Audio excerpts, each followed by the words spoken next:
Serikat Pekerja Indonesia atau KSPI, dan juga adalah Presiden Federasi Serikat Pekerja Metal Indonesia FSPMI. Ya, kebetulan juga saya dipercaya oleh buruh-buruh para pekerja se-Asia Pasifik termasuk dari Indonesia. Dengan izin Allah saya adalah menjadi pengurus pusat Perserikatan Bangsa-Bangsa Badan ILO International Labour Organization yang berkantor di Jenewa. Saya Swiss, saya sebagai ILO Governing Body atau pengurus pusat dari Workers Group pekerja. Baru-baru ini saya diperlihatkan sebuah video yang menyatakan bahwa serikat buruh, di mana saya sedang melakukan konferensi pers sebagai Presiden KSPI dan Konfederasi Serikat Pekerja yang lain, yaitu KSPSI Bung Andi Gani, kemudian juga ada KSPSI Yoris yang 3 federasi ikut terlibat di dalamnya, FSP Lem Arif Minardi, kemudian juga FSP RTMM Tugino, kemudian juga ada FSP TSK Helmi Salim, dan juga ada FSPI Indra Munaswar, ada juga di situ serikat-serikat pekerja lainnya PPMI 98 bersama dengan Wakil Ketua DPR RI Pak Sukmi Dasko, ada juga Panja Balek pimpinan dan anggota, yaitu Pak Supratman Ketua Panja Balek RU Cipta Kerja, Pak Willy Wakil Panitia dari Partai Nasdem sebagai Wakil Ketua Panja Balek RU Cipta Kerja, dan beberapa anggota Panja Balek lainnya ya. Ada juga dari Gerindra, ya, dari Golkar, dari Nasdem, ya, sebelumnya juga hadir dalam rapat yang kami lakukan di hotel yang berada di kawasan Jakarta. Dalam penggalan video itu dipotong-potong bahwa serikat buruh mendukung Omnibus Law. Melalui kesempatan ini kepada seluruh kawan-kawan buruh di seluruh Indonesia dan di seluruh dunia, karena saya adalah disebut juga sebagai tokoh buruh dunia, tokoh buruh internasional, menerima penghargaan pimpinan serikat buruh terbaik sedunia dan penggiat HAM tahun 2013, yaitu bernama PB Elizabeth Velasquez Award yang diberikan di Rotterdam, Belanda oleh FNV Belanda. Para kawan-kawan buruh di seluruh Indonesia dan seluruh dunia, pernyataan dalam video yang menyatakan bahwa serikat buruh, khususnya KSPI, KSPSI Andi Gani, dan beberapa serikat buruh lainnya menerima Omnibus Law adalah tidak benar. Saya ingin mengatakan sekali lagi, adalah tidak benar. Yang benar adalah sikap KSPSI Andi Gani, KSPI, 3 federasi yang berasal dari KSPSI Bang Yoris, yaitu FSP Lem, FSP TSK, FSP RTMM, dan beberapa federasi serikat buruh lainnya, FSPI, PPMI 98, ada 32 federasi serikat buruh tingkat nasional. Kami menyatakan dengan tegas, 1, menolak Omnibus Law RUU Cipta Kerja, khususnya klaster ketenagakerjaan draft pemerintah yang sudah diserahkan ke DPR. Sikap kami tidak berubah, bahwa menolak Omnibus Law RUU Cipta Kerja, khususnya klaster ketenagakerjaan. Terhadap klaster yang lain pun pandangan serikat buruh jelas. Persoalan AMDAL, persoalan tentang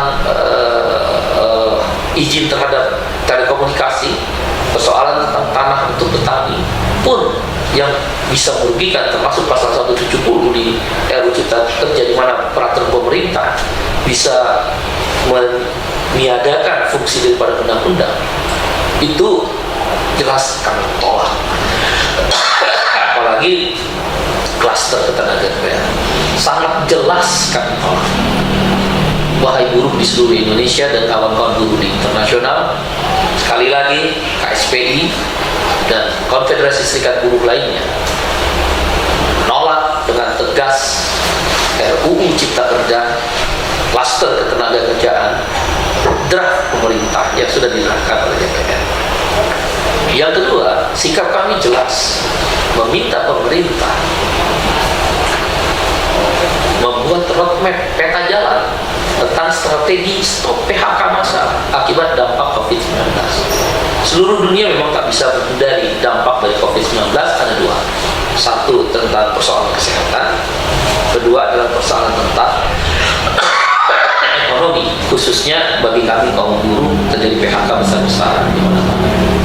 Karena itu kami minta strategi yang jelas, roadmap dari pemerintah, tentu juga didukung oleh DPR.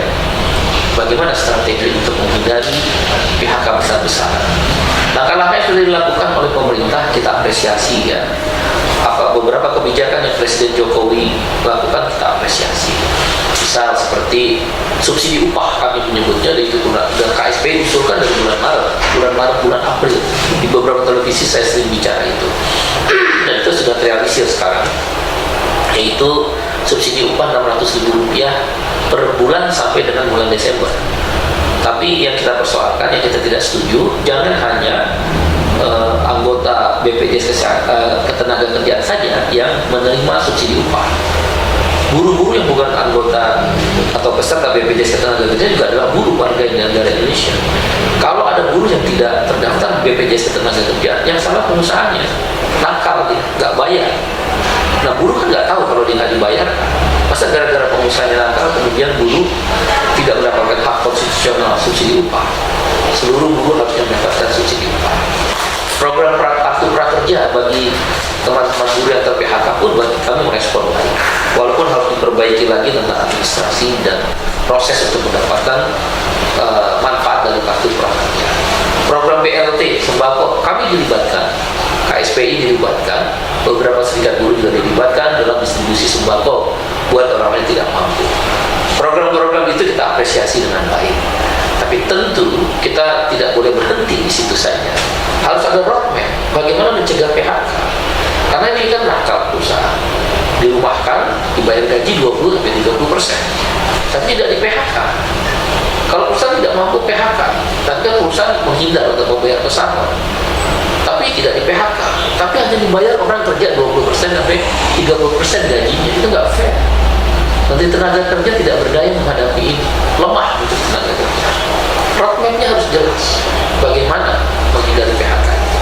Kami serikat buruh, KSPI khususnya, saya yakin KSPSI, Adigani, dan beberapa federasi serikat pekerja lainnya, teman-teman yang bergabung di GKNAS, kawan-kawan FSPI, PPMI 98, pasti akan siap bersama pemerintah untuk berdiskusi dan berdialog untuk mencari solusi untuk mencegah PHK. Para buruh di seluruh Indonesia dan kawan-kawan buruh internasional melalui apa yang saya bicarakan melalui tim media KSPI ini, saya ingin menegaskan kembali persoalan tentang Omnibus Law. Sikap kami sudah jelas menolak Omnibus Law, RUU Cipta Kerja, khususnya klaster tenaga kerjaan versi draft pemerintah, karena di DPR sudah belum ada draft yang disepakati. Dengan demikian masih berlaku draft pemerintah. Kita menolak keras. Apa yang kita tolak, kita sudah sampaikan beberapa hal kepada pemerintah, kepada DPR, dan ke khalayak publik, tokoh-tokoh masyarakat. Kami mengelompokkan ada 3 konsep. Konsep pertama adalah question and answer. Jadi cara mudah untuk mengetahui Omnibus Law itu mengapa ditolak oleh kalangan buruh, kita buat dalam tanya dan jawab, question and answer, Q&A. Ada 23 item pertanyaan yang untuk menjawab mengapa buruh menolak Omnibus Law itu, khususnya klaster tenaga kerjaan. Saya ambil contoh misal, benarkah upah minimum dihapus? Pertanyaan, question. Answer, jawabnya ya benar. Di dalam Undang-Undang Nomor 13 2003, upah minimum itu ada 2, upah minimum kabupaten kota dan sektoral kabupaten kota, UMK dan UMSK, dan upah minimum provinsi dan sektoral provinsi, UMP dan UMSP. Di dalam Omnibus Law RUU Cipta Kerja, UMK itu dihapus, yang ada tinggal UMP. Memang pemerintah selalu jargonnya adalah upah minimum masih ada, upah minimum masih ada. Mari kita bedah. UMP itu hanya 2 provinsi yang menerapkan, DKI Jakarta dan Daerah Istimewa Yogyakarta. Lebih dari 500 kabupaten kota menggunakan UMK. Berarti mayoritas di Republik ini buruh itu adalah mendapatkan UMK. Dengan ini kan kalau UMK dihapus, ya sama saja menghapus upah minimum. Itu argumentasi yang pertama.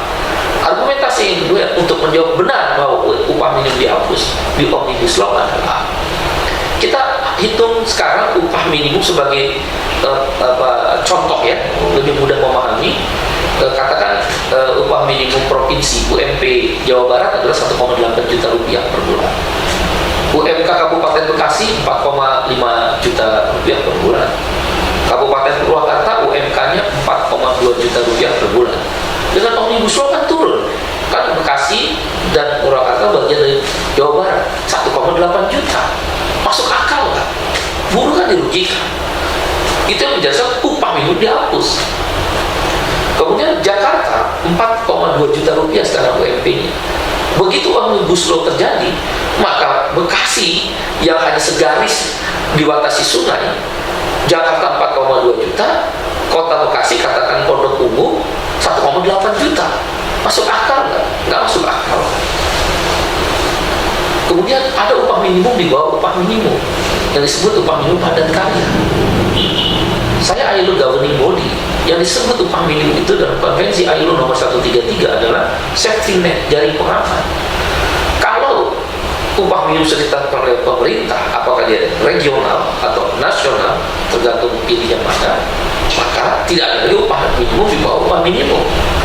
Dalam Omnibus Law ada upah minimum di bawah upah minimum yang disebut upah minimum padat karya. Itu namanya menghapus upah minimum. Yang terakhir, dalam peraturan pemerintah nomor 78, Presiden sendiri loh yang menandatangani, yang menyatakan kenaikan upah minimum adalah berdasarkan inflasi plus pertumbuhan ekonomi. Padahal dalam undang-undangnya kebutuhan hidup layak. Tapi oke lah, PP-nya ternyata merubah itu. Kenaikan upah minimum adalah inflasi plus pertumbuhan ekonomi. Omnibus Law merubah hanya pertumbuhan ekonomi. Terus penyesuaian harga barang yang kita sebut inflasi gimana? Itu kan salahnya menghapus upah minimum definisinya menurut konvensi ILO nomor 133. Question and answer yang kedua saya ambil contoh, pesangon dihapus. Benar. Pertanyaannya, apakah pesangon dihapus? Jawabannya benar. Yang pertama, argumentasinya kenapa dibilang pesangon benar dihapus adalah, saya ambil contoh di dalam Undang-Undang nomor 13 2003 yang disebut pesangon itu ada 3 komponen, biar kawan-kawan buruh juga tahu. Yang pertama adalah uang pesangon itu sendiri, UP.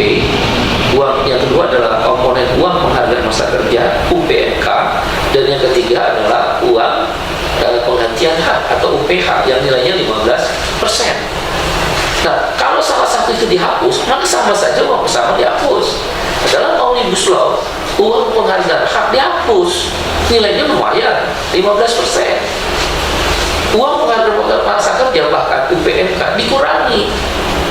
Berarti jawabannya benar, pesangon dihapus dengan dihapusnya UPH. Kemudian juga dikurangi dengan dikuranginya nilai UPMK. Kemudian argumentasi yang lain menyatakan bahwa pesangon itu dihapus di Omnibus Law adalah bahwa di situ dikatakan di Omnibus Law itu adalah outsourcing bisa seumur hidup, semua jenis pekerjaan, dan batas waktu tidak ada, bebas-bebasnya melalui agen outsourcing. Karyawan kontrak juga seumur hidup, tidak ada pembatasan jenis pekerjaan yang boleh menggunakan karyawan kontrak. So bebas-bebasnya, tidak ada batas waktu kontrak. Nah, kalau karyawan kontrak dan karyawan outsourcing nggak mungkin dapat pesangon. Pemerintah mengatakan ada program JKP, jaminan kehilangan pekerjaan, tapi yang bayar iurannya kan buruh. Masa kita membayar pesangon pakai uang kita sendiri dengan mengiur? Nggak masuk akal sehat. Yang ada disebut unemployment insurance. Lain lagi itu sifat dan karakteristiknya tidak seperti yang dimaksud JKP. Dan kita juga nggak jelas iurannya itu dari mana. Di dalam Omnibus Law itu tidak jelas. Dengan sifat pekerjaan karyawan kontrak seumur hidup, karyawan outsourcing seumur hidup, otomatis pesangon itu hilang. Karena disitu dikatakan dia dapat JKP juga 1 tahun masa kerja. Loh, kalau saya pengusaha gampang, kontrak kerja aja 11 bulan, 11 bulan pecah, 11 bulan perpanjang lagi, panjang lagi. Bagaimana bisa dapat JKP? Orang di seumur hidup. Wahai ibu dan bapak sekalian, kamu menyekolahkan anakmu dengan susah payah, bahkan kamu berdagang pulsa untuk menambah kebutuhan hidup sehari-hari, berdagang sayuran, ngojek setelah pulang kerja bapak atau suaminya. Begitu selesai anak kita sekolah, masuk ke dunia kerja, masuk ke pasar kerja, tanpa perlindungan oleh negara, dikontrak seenak-enaknya, tanpa batas waktu, tidak punya masa depan. Oh, ini akan memudahkan easy hiring, easy firing. Ini negara Pancasila, keadilan sosial bagi seluruh rakyat Indonesia. Setiap warga negara berhak mendapat pekerjaan dan penghidupan yang layak. Negara harus hadir, kemanusiaan yang adil dan beradab. Negara harus hadir dalam menciptakan lapangan kerja, juga harus ada perlindungan, tidak mudah ter-PHK. Kalau ada menteri yang mengatakan easy hiring, easy firing, periksa Pancasila ini. Apakah sudah sesuai dengan norma-norma cara berpikir dan dengan cara apa yang terkandung dalam Pancasila? Gak bisa. Gak bisa orang bisa dipecat seenaknya. Emangnya kita barang? Orang bisa direkrut seenaknya hanya karena mereka pemilik modal. Nah, Omnibus Law itulah yang kami kemas kemudian untuk memudahkan bertanya, dan kami akan sebar. Itu kami akan tayangkan di dalam video berikutnya, Q&A, ya, tanya jawab. Yang kedua adalah konsep ringkasan eksekutif. Di situ juga lebih mudah membacanya. Mengapa para buruh menolak? Dan yang terakhir kami buat kajian dan analisa secara filosofis, ontologis, sosiologis, ya, psikologis. Kita gunakan sambingan draft pemerintah, RUU Omnibus Law, Cipta Kerja, Klaster Tenaga Kerja. Dan di sini ada kolom yang kedua adalah kolom tentang Undang-Undang Tenaga Kerja, baru di kolom ketiga analisa dan konsep, dan usulan Serikat Pekerja Serikat Buruh. Usulan Serikat Pekerja Serikat Buruh jelas kami sampaikan pada DPR melalui pimpinan DPR, Wakil Ketua DPR RI Pak Sudmi Dasko, dan pimpinan dan anggota Panja Balik Pak Supratman, Pak Willy Aditya, kemudian juga ada Panja Balik, ada Bang Dahlan, Arteria Dahlan, ada Pak Gaus dari PAN, Arteria Dahlan dari PDIP, Pak Hendrawan Pratikno, Pak Sturman dari PDIP, ada juga Pak Lampok dari Golkar, ada juga Pak Willy dari Nasdem, dari Gerindra bahkan ada Obon Tabroni, ada Habibur Rahman, ada Bang Dasko sendiri, ada Pak Maman, ada Pak Heri Gunawan, lengkap Gerindra 9 orang di balik. Kemudian dari PKB juga ada, baik yang ibu maupun yang bapak. Kami sampaikan dengan jelas bahwa sikap KSPI, KSPSI Andigami, 3 federasi di KSPSI Dioris, dan beberapa federasi lain yang totalnya 32 federasi, kami menyatakan 2 hal. 1, keluarkan klaster ketenagakerjaan dari RUU Cipta Kerja. 2, kalaulah klaster ketenagakerjaan itu tetap ada, maka Undang-Undang Nomor 13 Tahun 2003 tidak boleh dirubah dan direvisi. Dengan demikian, klaster ketenagakerjaan hanya memuat beberapa hal, misal tentang pengawasan ketenagakerjaan untuk menunjang agar investasi itu lebih mudah. Yang kedua, meningkatkan produktivitas. Di klaster ketenagakerjaan dibahas, yaitu pendidikan dan training, pelatihan dan pendidikan, tujuannya untuk meningkatkan produktivitas. Yang ketiga, mungkin klaster ketenagakerjaan Omnibus Law itu berisi hal-hal yang belum diatur di dalam Undang-Undang Nomor 13 Tahun 2003. Misal seperti industri startup, para pekerjanya bagaimana perlindungannya. Kemudian juga di industri UMKM, para pekerjanya bagaimana. Di transportasi online, Gojek, Grab bagaimana. Itu silakan kita diskusikan. Tapi Undang-Undang Nomor 13 Tahun 2003 sebagai perlindungan dasar, the limitation protection, protection law paling rendah, paling minimal, Undang-Undang Nomor 13 2003 di sektor manufaktur harus jangan dikurangi. Makanya kalau perlu keluarkan klaster tenaga kerjaan. Nanti kita diskusikan lagi di dalam undang-undang terkait lainnya. Kalau mau tetap ada klaster tenaga kerjaan yang membahas 3 hal itu tadi, tentang produktivitas, terkait dengan education and training, pelatihan dan pendidikan. Yang kedua adalah tentang pengawasan ketenaga kerjaan agar tidak ada lagi penyimpangan-penyimpangan tenaga kerjaan, dan industri yang sekarang sedang berkembang yang tidak termaktub di dalam Undang-Undang Nomor 13 2003 seperti industri startup, industri UMKM, kemudian juga transportasi online. Saya pikir sikap kami jelas. Sekali lagi saya ingin menegaskan, tolak Omnibus Law, RUU Cipta Kerja, khususnya klaster kekerjaan, klaster ketenaga kerjaan, draft pemerintah. Kawan-kawan buruh setanah air dan kawan-kawan buruh di seluruh dunia. Pada awalnya ketika Pak Presiden Jokowi mendengar apa yang menjadi aspirasi kaum buruh, kemudian Presiden meminta DPR menunda pembahasan RUU Cipta Kerja klaster tenaga kerjaan, kami respon dengan baik. Kami bersyukur dan berterima kasih pada Presiden Jokowi yang responsif terhadap masalah. Dan sampai hari ini masih ditunda, belum dicabut pidato Presiden Jokowi tersebut. Oleh karena itu kami mengusulkan memang pada Presiden waktu itu dibentuk tim. Kemudian turunlah menteri terkait, Menko Perekonomian, Menko Polhukam, Mensesnek, Kepala KSP, Menaker, kemudian sebagai PIC-nya adalah Menaker, membentuk tim teknis. Kami ikut terlibat KSPI, KSPSI, AGN, dan beberapa serikat buruh lainnya. Keterlibatan kami yang pertama kami tanya ketika rapat kedua. Kami bertanya pada pemerintah, dalam hal ini diwakili oleh Kemenaker. Saya, Ainur Gabunibodi, paham bahwa setiap rumusan hukum perburuhan atau hukum ketenaga kerja, maka dia harus melalui mekanisme tripartit untuk direkomendasikan kepada user.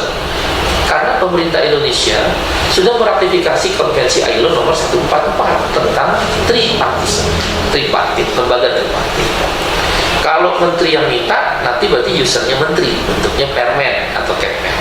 Karena ini RUU, undang-undang, berarti usernya adalah presiden. Maka nanti hasil pembahasan yang melibatkan komposisi unsur tripartit yang dipimpin oleh Kemenaker itu, saya bilang bentuknya rekomendasi. Apakah ini disepakati? Mereka menolak semua. Yang saya maksud mereka adalah pemerintah dan pengusaha aja, bahkan dengan arogan. Apindo Kadin mewakili kalangan pengusaha mengembalikan draft yang kami serahkan, draftnya kelompok kawan-kawan serikat buruh. Dan pemerintah mengatakan pertemuan ini adalah pertemuan hanya untuk mendengarkan pandangan-pandangan saja. Kalau demikian buat apa unsur tripartit dilibatkan? Karena konvensi ILO nomor 144 itu menjelaskan hukum internasional. Kalau dia melibatkan unsur tripartit, maka ada rekomendasi ke presiden dalam hal ini. Karena RUU rancangan undang-undang. Nanti biarlah presiden memutuskan akan menggunakan nggak rekomendasi ini. Bisa saja digunakan sebagian, bisa digunakan rekomendasi sepenuhnya, bisa juga tidak digunakan sama sekali. Tapi jangan menaruh eselon 2, selevel direktur. Dia nanti jarang terlibat. Ini kan mengecilkan peran serikat buruh, kesetaraan, mutual trust, and partnership equality. Saling percaya dengan kesetaraan, partners, mitra setara. Itulah esensi konvensi ILO, International Labour Organization Convention number 144. Pemerintah tahu, Menaker tahu itu, Dirjen tahu itu. Tapi karena jawabannya begitu, maka kami bereaksi. Pertanyaan saya kedua pada waktu itu dalam rapat yang kedua, apakah kalau kita ada satu persoalan kemudian Bapak Ibu tidak sebagai pimpinan rapat pemerintah dalam hal ini Kemenaker tidak bisa memutuskan, apa yang akan dilakukan? Oh, kami akan tanya ke pimpinan, akan kami lapor pimpinan. Kalau gitu buat apa kita rapat? Maka kami KSPSI AGN Antigani, KSPI, kemudian juga ada beberapa serikat pekerja lain keluar. Kan nggak ada makna. Buat apa? Maaf sekali lagi. Bagi kami kesan yang kami tangkap hanya sebagai alat legitimasi. Sekali lagi versi kami kesan sebagai alat legitimasi, sebagai stempel kesan kami. Karena itu kami nggak mau, karena akan mempertanggungjawabkan pada jutaan anggota buruh dan buruh, puluhan juta buruh yang belum berorganisir. Karena Omnibus Law seperti saya jelaskan sangat mengancam masa depan buruh Indonesia.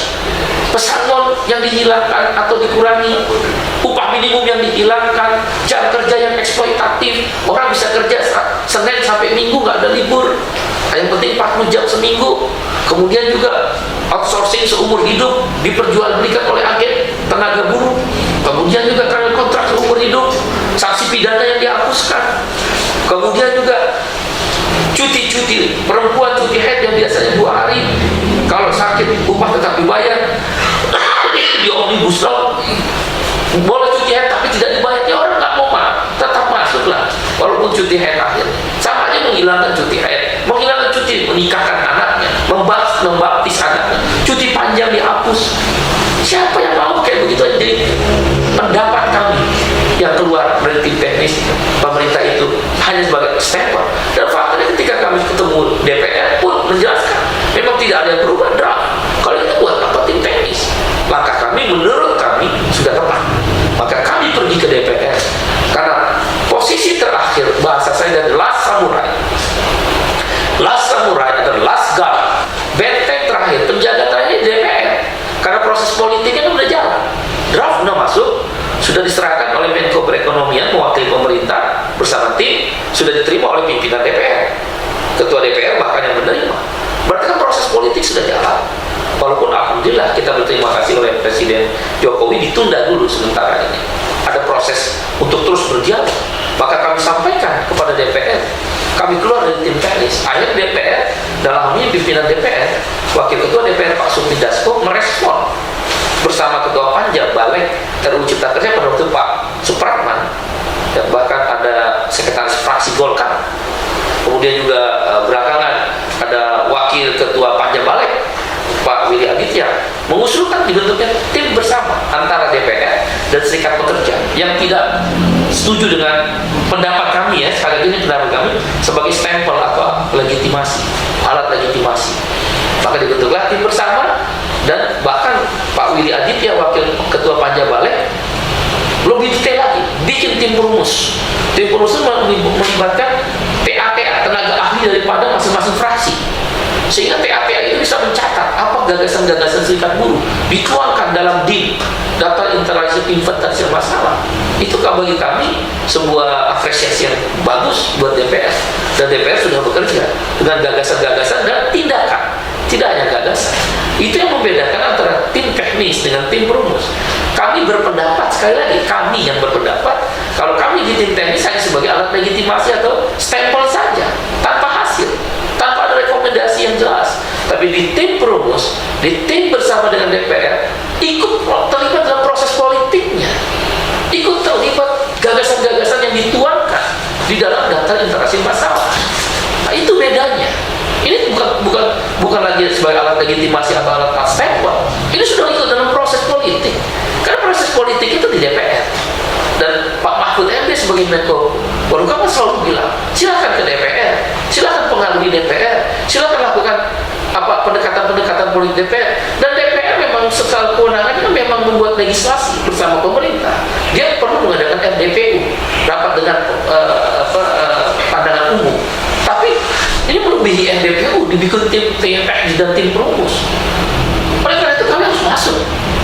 Tetapi masuknya kami ke tim besar DPR dan tim perumus DPR bukan berarti menghilangkan strategi perjuangan kami. KSPI, KSPSI, AGN, federasi-federasi yang bergabung di Bang Yoris ada 3 federasi, dan GKNAS, RSPI, PPMI 98 yang kami sebut konsep lobby aksi, konsep lobby and action, CLA atau KLA, konsep lobby aksi. Aksi-aksi yang kami lakukan untuk pengawalan, mendukung DPR yang telah membentuk tim perumus, tapi kan harus dikawal.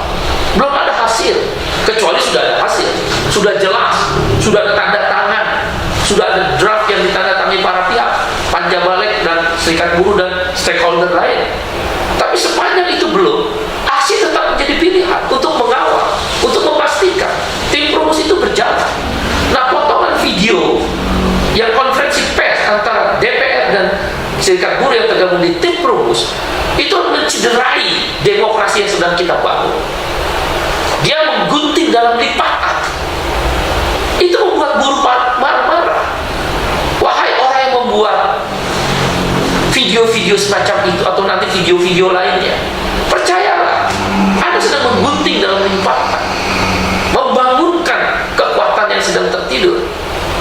Kami sedang mencari jalan yang moderat, yang moderasi, yang dalam sistem demokrasi itu dibolehkan. Kalau aksi sesuai konstitusi, kalau dia lobby, bagian dari proses negosiasi. Mempersiapkan konsep sudah kita lakukan 3 konsep saya berikan. Jadi Anda justru video-video potongan-potongan itu saya tidak tahu siapa pembuatnya, siapapun Anda.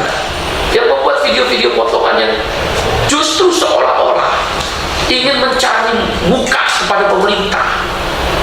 Ya, atau seperti maaf sekali lagi, beberapa waktu lalu dikritik kan para pesohor yang menjadi influencer, kan dikritik, akhirnya beberapa pesohor pun minta maaf. Nah, cara-cara yang demikian termasuk memotong-motong video untuk mencari muka pada pemerintah seolah-olah adalah untuk mendukung Omnibus Law, itu mencederai demokrasi dan justru menyudutkan presiden. Langkahmu itu justru menyudutkan presiden yang sedang melaksanakan sistem demokrasi, di mana RUU diserahkan pada DPR, proses politiknya sedang dilakukan pada DPR. Wajar kalau rakyat, termasuk serikat buruh, ikut terlibat dalam proses politik di DPR. Tapi kamu cederai dengan potongan-potongan berita-berita bohong, hoax. Itu bikin marah gerakan buruh di bawah. Oleh karena itu, kaum buruh di seluruh Indonesia, teman-teman buruh di internasional, jangan percaya dengan berita-berita hoax tadi. Langsung klarifikasi pada kami. Kapan saja Anda bisa mengklarifikasi pada saya. Pada HP saya rasa nomor HP saya sudah beredar di mana-mana, sudah disadap di mana-mana kalau kata orang. Tapi saya tidak peduli lah. Yang penting saya hanya peduli bahwa saya fokus untuk berjuang untuk buruh demi Indonesia yang lebih baik dalam koridor demokrasi, dalam koridor konstitusi. Dan saya masih percaya sebagai pimpinan buruh, sahabat saya Andi Gani Nenawea, sahabatnya Presiden Jokowi. Saya sahabat dari Andi Gani Nenawea. Saya percaya kita, Andi, saya, dan pimpinan buruh lain tidak ada maksud apapun pada Presiden. Karena Presiden sedang menjalankan perintah konstitusinya dan DPR pun sedang menjalankan tugas konstitusinya. Sebagai rakyat, kami pun perlu menyuarakan suara-suara kami sebagaimana diberikan amanah dalam konstitusi. Kaum buruh teruslah berjuang. Hoax hindari, jauhkan berita-berita bohong. Jangan lawan dengan hoax lagi, justru jelaskan. Video kali ini oleh tim media KSPI, ada dari tim media FSPMI, tim media Aspek Indonesia, tim media Farkes, tim media SPM, dan pengikut Iswan Abdullah Channel, ya. Juga ada puluhan ribu orang, ya. Siapapun Anda yang menonton siaran ini, percayalah, saya Said Iqbal, dan sahabat saya Andi Gani Nenawea, sahabat saya pimpinan-pimpinan buruh lain, kami cinta Republik ini.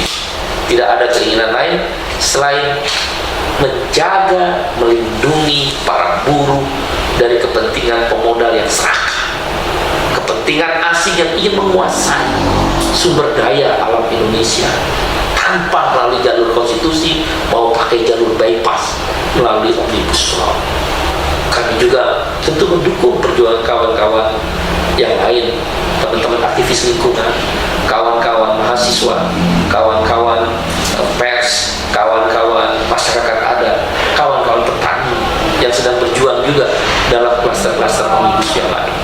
Izinkan kami memfokuskan diri dulu di klaster ketenaga kerjaan dengan tetap mendukung perjuangan kawan-kawan di klaster yang lain. Mari kita berjuang lebih baik untuk Indonesia. Karena dalam RUU tidak mungkin, saya ini katanya orang internasional, gak mungkin saya belum jumpai satu undang-undang investasi disanding dengan undang-undang perlindungan. Gak ada. Kalau ada undang-undang investasi, secara bersama ada undang-undang perlindungan, baik perlindungan bagi buruhnya, baik perlindungan bagi petaninya, baik perlindungan bagi masyarakat adatnya, dan lain sebagainya. Demikian, mudah-mudahan ini bermanfaat. Dan kalau ada hal-hal yang bersifat hoax, fitnah, atau buji-bujian, gak usah ikut-ikutan. Kita jelaskan aja apa adanya. Selamat berjuang, terus berjuang